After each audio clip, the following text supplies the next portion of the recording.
Hello students, तो आज हम पढ़ेंगे 8वीं कक्षा गणित का प्रश्नावली 6.1 और उसका प्रश्न क्रमांक 3 हल करेंगे ना। इससे पहले हमने प्रश्न क्रमांक 1 और 2 पहले हल कर चुके हैं हम, तो उनकी लिंक आपको नीचे डिस्क्रिप्शन में मिल जाएगी, वहाँ से आप देख सकते हैं। ठीक है, तो हम यहाँ देखते हैं प्रश्न क्रमांक 3। वह सबसे छोटी संख्या ज्ञात कीजिए जिससे निम्नलिखित संख्याओं को भाग देने पर भागफल एक पूर्ण घन प्राप्त हो जाए। देखना, इससे जो पहले हमने प्रश्न किया था उसमें यही सेम प्रश्न था, लेकिन यहाँ पे भागफल की जगह वहाँ पे गुणा आया था कि वह सबसे छोटी संख्या ज्ञात कीजिए जिससे गुणा करने पर यह संख्या पूर्ण घन प्राप्त हो जाए, और उसका उल्टा यहाँ पे गुणे की जगह भाग लगाना है ना। 81 में ऐसी कौन सी संख्या है जिसका हम भाग लगा दें 81 में, है ना। तो 81 क्या बन जाए, पूर्ण घन संख्या बन जाए। तो पहला प्रश्न देखते हैं हम। तो हम सबसे पहले 81 का अभाज्य गुणनखंड करेंगे ना, तभी हमारे पास में ऐसी संख्या आएगी जिससे हम इसमें भाग लगाएंगे तो ये क्या बन जाएगी, पूर्ण घन बन जाएगी। तो देखना, यहाँ पे 81 एक विषम संख्या है, तो हम भी यहाँ पे क्या ले लेंगे, विषम संख्या ले लेंगे। 3 से लगाएंगे इसका भाग, तो ये जाएगा 2 बार पहले तो 3 दूना 6 और बचेगा 2, तो ये हो जाएगा 3 7 21। फिर लगाएंगे 3 से 3 हम 27, फिर लगाएंगे 3 से 3 3 9, और अब फिर लगाएंगे 3 से 3 एकम 3। तो देखना, यहाँ हम देखें कि यहाँ पे 3 का एक समूह तो बना है, लेकिन ये दूसरा वाला 3 जो है क्या आ गया, अकेला आ गया। तो तब हम यहाँ क्या लिखेंगे,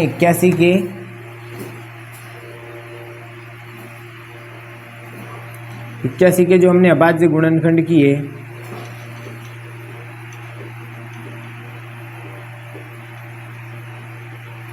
इसमें क्या है, जो 3 जो है वो हमारा बचा हुआ है, 3 जो है वो शेष है ना, इसका कोई समूह नहीं बना, ये अकेला है। या तो हम 3 एक अकेली संख्या लिख सकते हैं, या 3 जो है शेष बच गया यहाँ पे।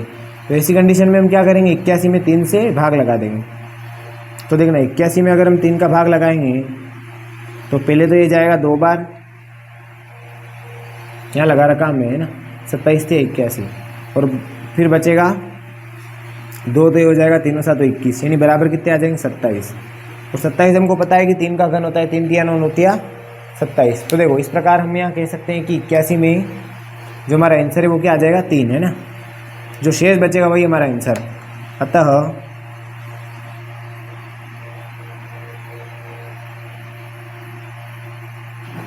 इक्यासी को 3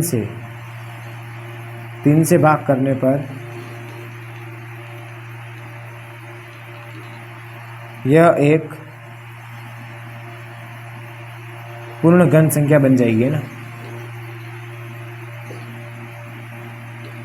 पूर्ण घन संख्या बन जाएगी। ठीक है, तो ये किया हमने प्रश्न क्रमांक 1 हल। अब हम ले लेते हैं प्रश्न क्रमांक 2, और ये दिया है हमको 128। तो 128 के भी हमको क्या करना है, सबसे पहले तो अभाज्य गुणनखंड करने।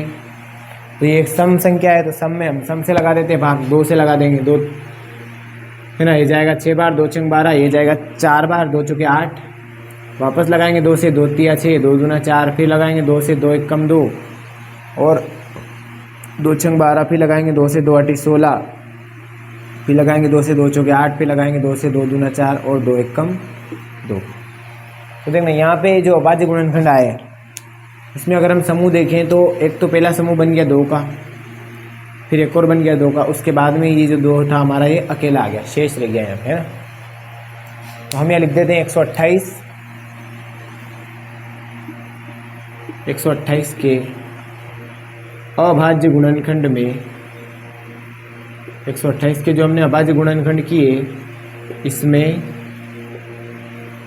कौन बचा है, यहाँ पे 2 जो है वो शेष बचा है ना, 2 शेष है, इसलिए हम क्या करेंगे, 128 में क्या कर देंगे, 2 से भाग लगा देंगे, है ना। तो जब हम 128 में 2 से भाग लगाएंगे तो ये जाएगा 2 6 12 और 2 चौके 8, यानी 64 आ जाएगा। ठीक है, और 64 क्या होता है, पूर्ण घन संख्या होती है। 64 का अगर घनमूल निकाले तो 4 आता है ना, 4 चौके 16 और 16 चौक 64। तो हम यहाँ देखेंगे कि हमारा जो आंसर है वो क्या आया, 2 आया। ठीक है, अतः 128 को 2 से भाग लगाने पर, 2 से भाग लगाने पर यह एक पूर्ण घन संख्या बन जाएगी, है ना।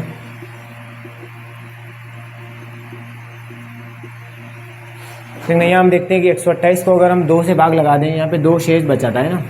3 का समूह बनने के बाद में अगर जो संख्या शेष बचती है उससे हम दी गई संख्या में भाग लगा देते हैं। यहाँ पे जैसा प्रश्न पूछा गया था, सबसे छोटी संख्या ज्ञात कीजिए जिससे निम्नलिखित संख्याओं में भाग देने पर, तो वह सबसे छोटी संख्या इसमें क्या है, हमारी 2 और इसमें 3। ठीक है, प्रश्न क्रमांक 1 और 2 हल किए हमने। अब अगला प्रश्न लेते हैं, प्रश्न क्रमांक 3 इसी का। तो इसमें दिया हमको 135। तो मैं 135 के भी हम सबसे पहले अभाज्य गुणनखंड कर लेते हैं। 3 से लगाएंगे, इसको भी विषम संख्या है तो 3 चौके 12 और 1 बचेगा तो 3 पंजो 15। फिर लगाएंगे 3 से जाएगा 3 एकम 3, 3 पंजो 15। फिर लगाएंगे 3 से, फिर जाएगा 5 बार 3 पंजो 15 और अब बच गया 5 अकेला, है ना। 5 क्या बच गया इसमें, अकेला बच गया। यहाँ तो 3 का समूह बन गया लेकिन यहाँ पे 5 अकेला बन गया। बच्चा तो यही हमारा क्या होगा आंसर। इसी से भाग लगाएंगे हम 135 के अभाज्य गुणनखंड में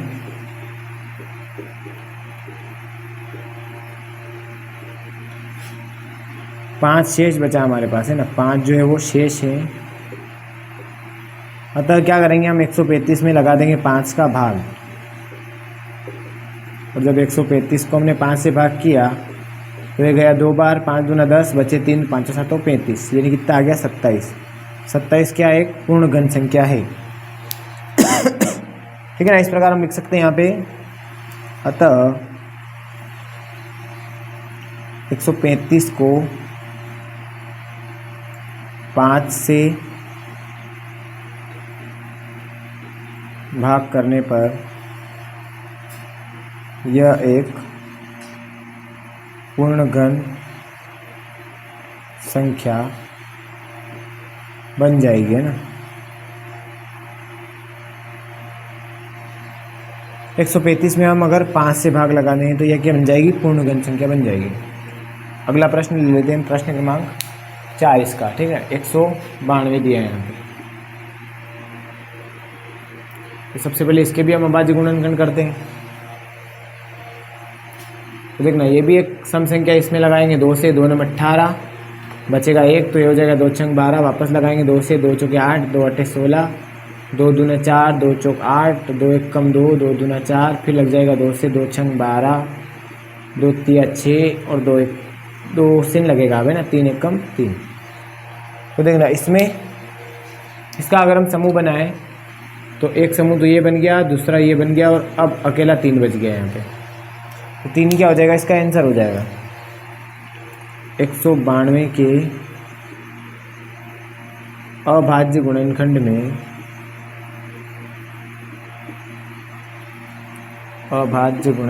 में कौन शेष बचा, 3 शेष बचा, है ना।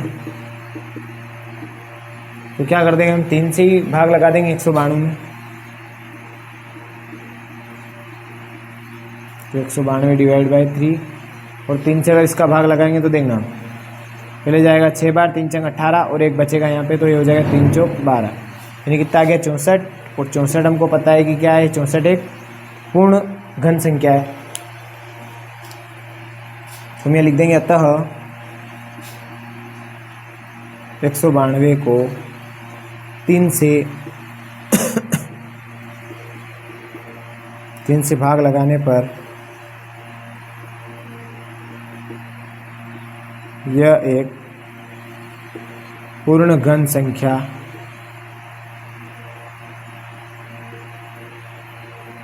बन जाएगी, है ना।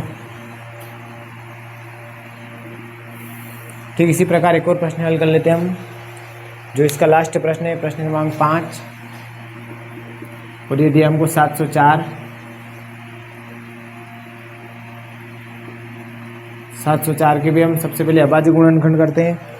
और यहाँ पे चूंकि सम संख्या है तो इसका भाग सम से ही लगाएंगे, 2 से लगाएंगे ना, 2 तिया 6, 1 बचेगा तो ये हो जाएगा 2 पंजे 10 और 2 दूना 4, फिर 2 से लग जाएगा तो 2 एक कम 2, 1 बचेगा यानी 2 7 14 और 2 छंग 12, फिर लगाएंगे 2 से तो 2 8 16 और फिर 1 बचेगा तो फिर 2 8 16, फिर 2 से लगाएंगे 2 चौके 8, वापस 2 चौके 8, 2 से 2 दूना 4 और 2 दूना 4, फिर 2 से लगाएंगे 2 एक कम 2, और अब लगेगा 11 से, है ना। जब 11 अभाज्य संख्या आ गई और जब भी अभाज्य संख्या आती तो वो स्वयं से ही भाग लगाना पड़ता है। तो यहाँ पे हमारा क्या क्या समूह बना यहाँ हम देखते हैं कि एक समूह ये बन गया, एक ये बन गया। क्या बच गया यहाँ पे? 11 शेष बच गया। हम 11 से भाग लगा देंगे 704 को, है ना। हम लिखते हैं 704 के अभाज्य गुणनखंड में 11 जो हमारे पास में बचा वो शेष बचा, है ना। तो हम 704 को 11 से भाग कर देंगे ना। देखो 704 के बटे में अगर हम 11 को ले जाएंगे तो पहले इसको 6 बार कैंसिल करेंगे, है ना। 70 है तो 11 से 66, 66 के बाद में कितने बचेंगे? 6 और बचेंगे, 4 और बचेंगे, तो हो जाएंगे 44 और 11 चौके 44 हो जाएंगे। ये कितनी बार गया? 64 बार गया। और 64 क्या आ गई? फिर पूर्ण घन संख्या आ गई यहाँ पे। तो जो हमारा आंसर था इसका वो क्या था? 11, है ना। 11 से भाग लगाने पे संख्या का क्या बनी? पूर्ण घन संख्या बनी। हम लिख देंगे अतः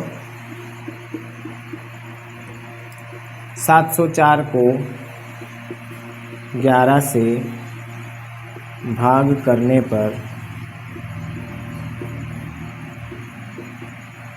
यह एक पूर्ण घन संख्या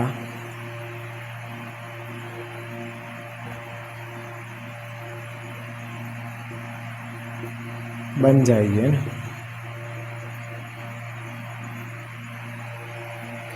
ठीक है, तो इस प्रकार हमने प्रश्न क्रमांक 3 जो है वो पूरा हल कर लिया है। समझ में आया होगा आपको। अगर आपको पसंद आए तो जेवी प्रिंसिपल को लाइक करें, शेयर करें और सब्सक्राइब ज़रूर करें। फिर मिलते हैं अगली वीडियो में। धन्यवाद।